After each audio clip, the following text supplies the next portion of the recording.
جب بھی آپ کا دل کرے کہ آپ اہل بیت علیہم السلام کے صحیح فضائل کو اخذ کریں تو واجب ہو جاتا ہے آپ کے اوپر کہ آپ زیارت جامع کبیرہ کی قرات ضرور کریں۔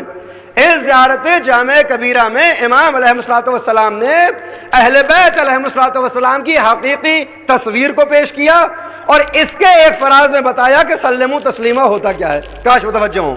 مولا امام جعفر صادق علیہ السلام خدا سلامت رکھے آپ، امام علی مقام فرماتے ہیں کہ دیکھو من صلی علیہ مرتن صلی اللہ علیہ الف مرہ، صلوات کا قاعدہ یہ ہے، امام فرما رہے ہیں کہ اگر کوئی ہم اہل بیت پر صلوات بھیجتا ہے تو پروردگار اس کے اوپر 1000 مرتبہ صلوات بھیجتا ہے۔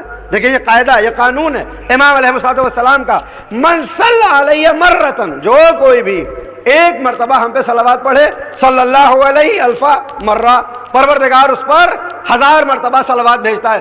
پھر امام فرماتے ہیں کہ مگر یہ صلوات ظاہری ہے، کاش متوجہ ہو آپ، صلوات باطنی کا جو ثواب ہے اور جو اثر ہے اس کا جواب امام ہادی نے دیا اسی زیارت جامع کبیرہ کے ایک فراز میں۔ امام علیہ السلام نے فرمایا جعل صلواتنا علیکم وما خصنا بہ من ولایتکم، اللہ اکبر۔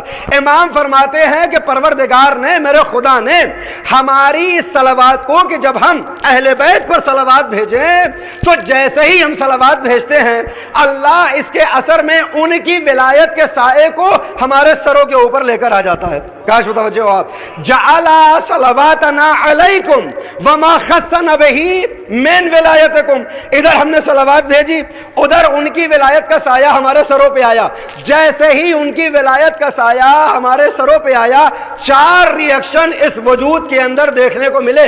امام نے فرمایا پہلا اثر یہ ہوا، پہلا ریئیکشن یہ ہوا کہ طیبا لخلقنا، ہماری طینت پاکیزہ ہو گئی۔ اللہ اکبر۔ آپ صلوات کا اثر دیکھیں، ادھر آل محمد پہ صلوات بھیجی، ان کی ولایت کا سایہ ہمارے سروں پہ آیا، طیبا لخلقنا، ہماری طینت پاکیزہ ہو گئی، طہارتا لانفسنا، ہمارا نفس طیب و طاہر ہو گیا، زاکیتا لنا، ہمارے اندر تزکیہ پیدا ہو گیا، پیوریفیکیشن ہو گیا اور ہم پوری طرح سے خالص ہو گئے۔ یہ 3 اثر ہوئے۔ کا چوتھا اثر اس صلوات کا یہ ہوتا ہے کہ کفارتا لذنوبنا، ہمارے گناہوں کا کفارہ یہ صلوات بن جاتی ہے۔ متوجہ ہیں؟ اب عزیزان گرامی اگر یہ دیکھنا ہو کہ کون سی صلوات ایسی ہے کہ جو انسان کی طینت کو پاکیزہ کرے، انسان کے نفس کو طاہر کرے، اس کے اندر تزکیے کو پیدا کر دے اور اس کے گناہوں کا کفارہ ہو جائے، کیا کبھی یہ صلوات ظاہری 4 اثر پیش نہیں کر سکتی؟ اس لیے کہ معصوم نے فرمایا صلوات ظاہری کا کام یہ ہے کہ من صلی علیہ مرتن صلی اللہ علیہ الف مرہ، کوئی 1 مرتبہ پڑھے اللہ 1000 مرتبہ پڑھتا ہے۔ کیا صلوات باطنی کا اثر وجود میں دکھائی دے گا؟ یہ کون سا اثر ہے؟ کیا یہ وہ اثر ہے جو سلموا تسلیمہ کے سائے میں آتا ہے؟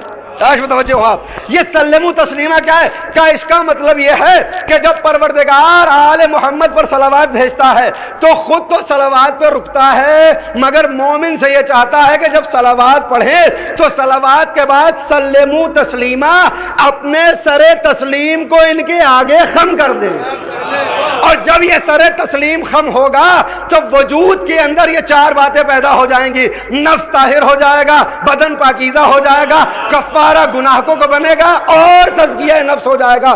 تو بس عزیزان گرامی، جب بھی ہم آل محمد پہ صلوات بھیجیں تو یہ غور کریں کہ اس صلوات کا اثر ہماری زندگی میں